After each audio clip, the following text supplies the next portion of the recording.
aquí en las catacumbas, que es precisamente una bruja. Aquí tenemos una bruja. Vamos a hablar de dos cosas. Una, su proceso y su rito funerario, y otro, ya el detalle que les comenté. Este personaje en particular es una señora de 60 años.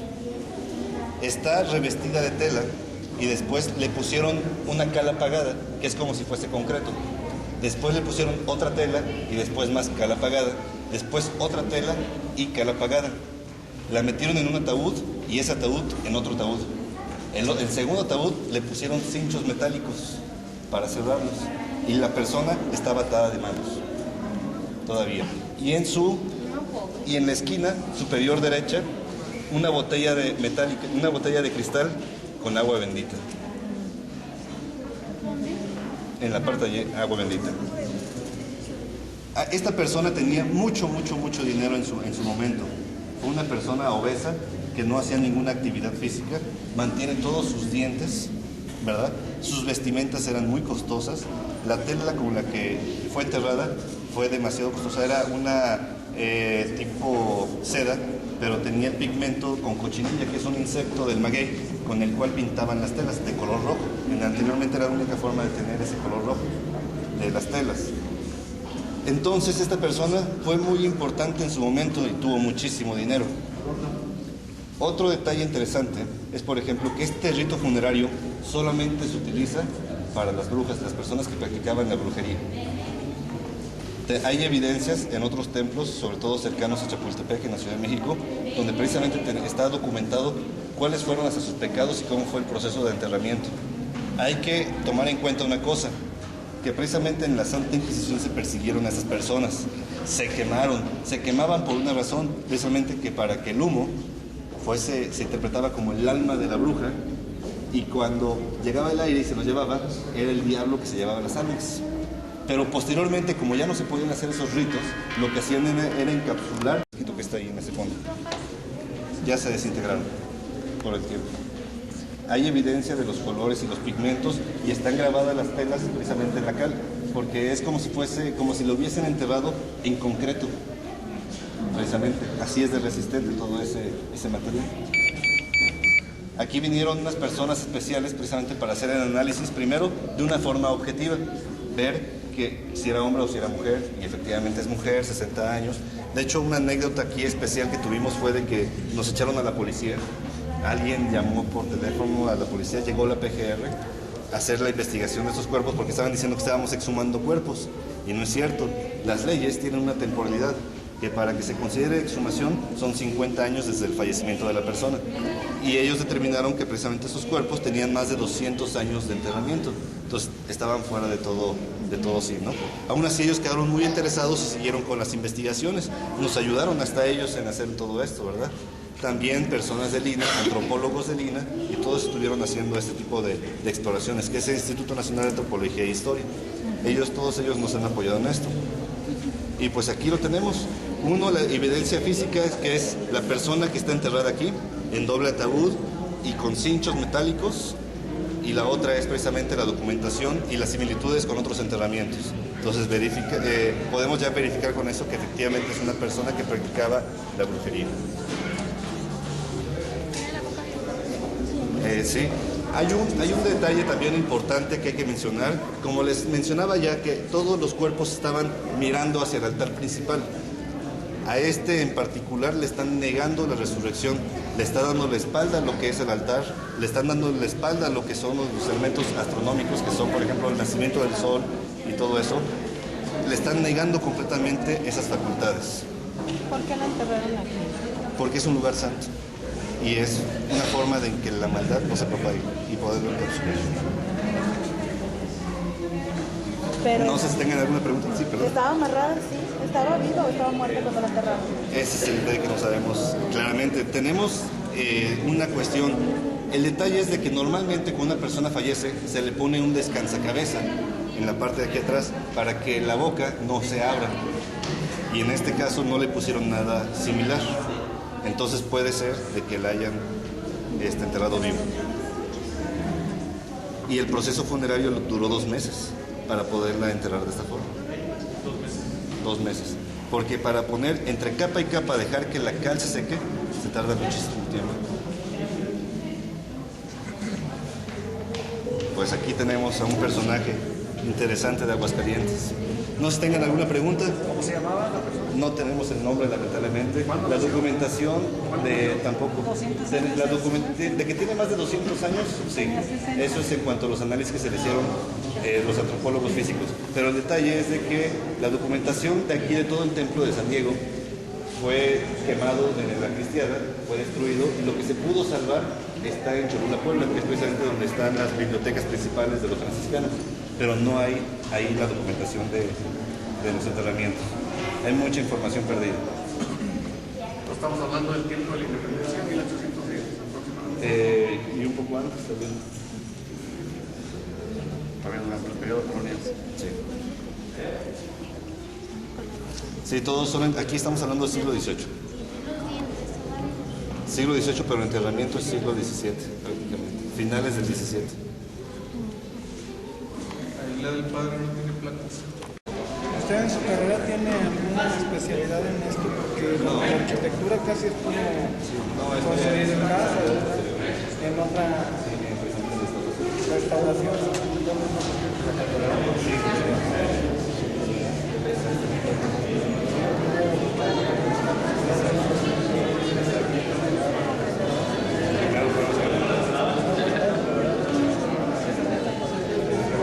Primero fue el templo, lo que fue el convento, después ¿cómo se llama? Lo que fue la orden terciaria, que es la tercera orden. Si no, ahorita le voy a decir a ver si me puede repetir. Por las geológicas.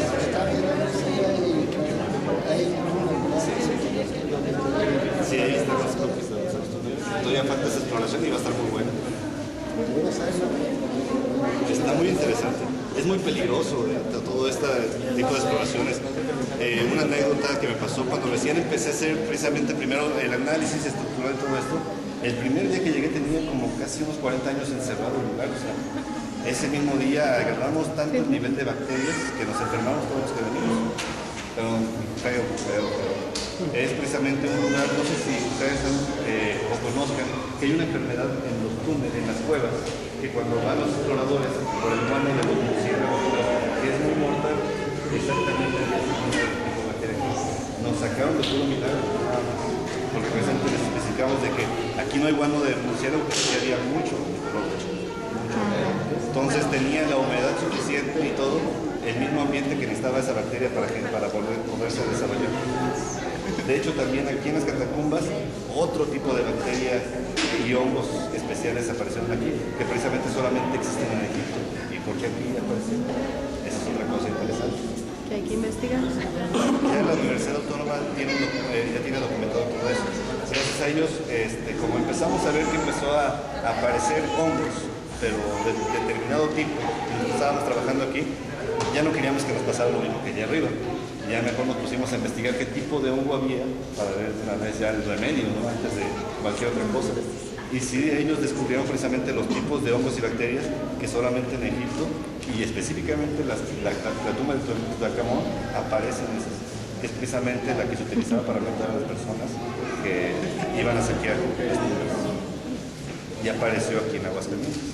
Pero había una bacteria y un hongo en particular que nos salvó porque se alimentaba de la otra, que es precisamente en los años 1890 hubo una bacteria, un hongo, que aquí en la región se proliferó en todo lo que fue el maguey, el nopal, todo eso. Entonces se difundió por muchos lugares ese tipo de hongo en particular. Y hay que recordar que la parte y la base para lo que es hacer los aterrados de cal y la pintura de cal es el nopal, pues ese hongo se vino a través de la pintura y volvió a aparecer aquí. Y ese fue el que nos salvó a nosotros, porque la concentración del otro tipo de hongo era muy pequeño como para ser peligroso, pero existía. Pero el otro hongo se alimentaba, era mucho más agresivo, pero no para nosotros, pero sí para las demás bacterias y hongos. ¿Y cómo se llama la bacteria? No me acuerdo el nombre exacto, pero sí hay una revista que sacó la Universidad Autónoma con toda la información, una gaceta la sacó. Y al hacer ese tipo de exploraciones, por ejemplo, antes de que entren ustedes, alguna manera o algo de que se ventilen o que Sí, lo que pasa es de que no te lo imaginas, porque son muebles tan amplios que no pensábamos que estaba encerrado el lugar. O sea, oye, si están viviendo aquí los padres, en una limpiadita y no nada de eso, o sea, completamente cerrados, sucios. O sea, es inconcebible el grado de suciedad que estaba aquí. Allá arriba era más o menos 1 metro de excremento lo que había en todas partes. De gatos, de restos de gatos, de palomas, de todo. O sea, era un lugar espantoso. Y estaba pues muy ese de la paloma es muy ácido. De hecho, tuvimos que, de donde está el órgano, en la parte del camarín, había un montón de gatos allá adentro porque era el resalto donde hacían sus nidos. Era un lugar muy insalubre. Pero no te das cuenta de muchos detalles, como nada más abrir una puerta. Es como si abriéramos una de la puerta que está allá arriba. No te imaginas que nunca la han abierto, ni mucho menos para darle una trapeada. Es inconcebible eso, pero bueno, ya está. Sin ningún problema. Se utilizaron productos especiales para eliminar todo eso. Muchos temporales de agua con cloro, con proporciones diferentes, otros químicos que se utilizan para las carnes, también para eliminar las bacterias. Para eliminar los hongos, no es matar a los hongos, sino más bien matar su fuente de alimentación, que son las bacterias. Entonces, eliminamos todas las bacterias, adiós los hongos. Y no han aparecido nunca más, porque todo completamente se utilizó un sistema que es por medio de humo, como cuando se fumiga. Se encerró todo el espacio y se utilizó, aparte también de la aspersión por medio de líquidos.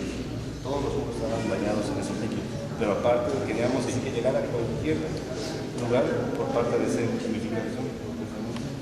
Entonces, pues, ha habido una serie de cosas que aquí se han tenido que aplicar para que se pueda utilizar. ¿Podría repetir su correo electrónico, por favor? Sí, es arg de arquitecto, _arón con doble A, quesada con z, @hotmail.com.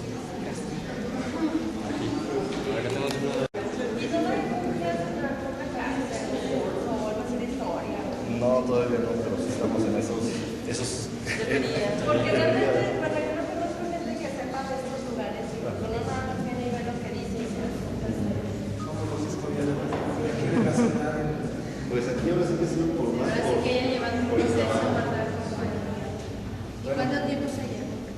Pues mira, en la restauración de este lugar, ya llevamos 5 años que se ha estado trabajando. Todo ha sido por etapas, por el recurso que ha habido. ¿Y quién la aportó? Sí, ellos están obligados.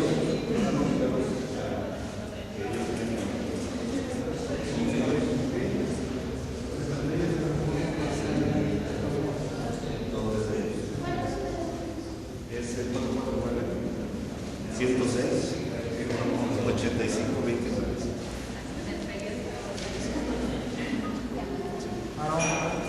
Sí,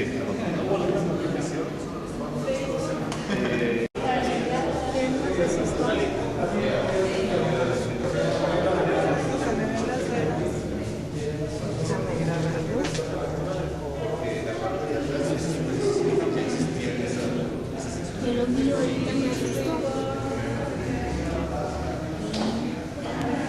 Que me quedé viéndolo. Mira, me quedé viéndolo aquí así la computadora. Allá, aquí así. Ya se ve que me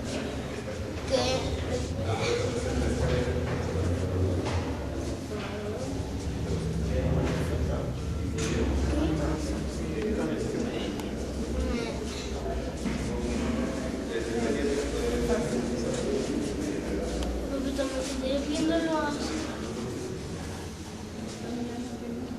Sí.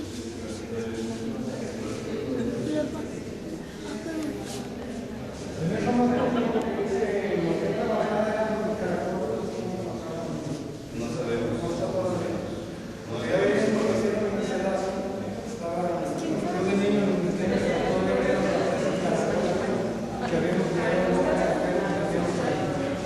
Y ahora que hacía cara.